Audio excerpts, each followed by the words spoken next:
Famed art critic of the time, Charles Fabry, who lived in Lahore, said of Amrita Sher-Gil, "It was impossible not to react emotionally to the personality of so wonderful a woman, so divinely gifted, so astonishingly versatile, and so brilliant in anything that she had touched."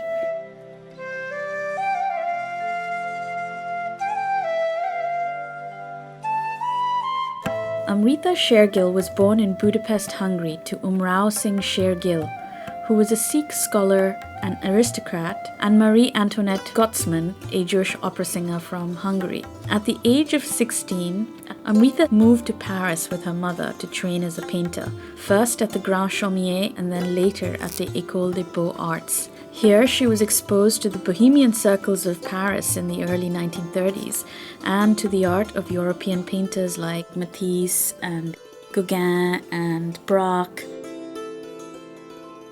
She was in Paris for about 5 years. Those were the times where she created the most amount of self-portraits. This painting was painted in 1933. Amrita was 19 years old.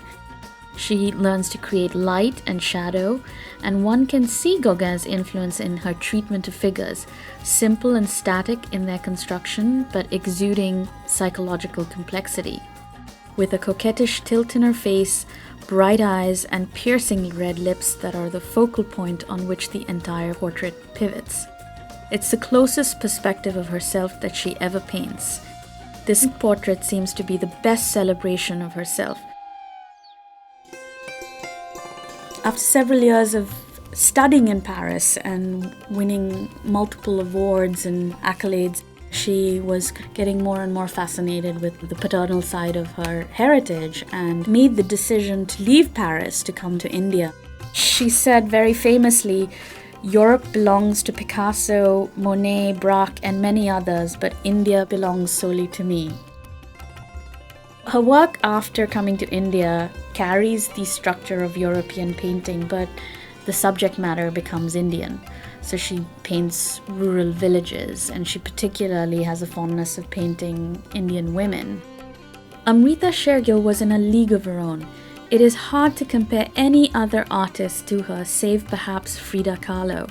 They were rebellious, adventurous, and experimental. They both worked at similar periods in burgeoning cultures of the world, bucking prevailing norms of their societies, and lived to create seminal bodies of work. They also share a Hungarian heritage. Both artists invoke mythical status in their respective art histories. In December of 1976, India declared her work to be national treasure. And since that year, there has been a prohibition of the exportation of any of her paintings.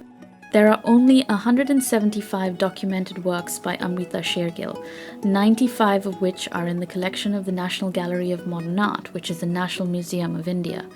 Most others are spread over private collections in India.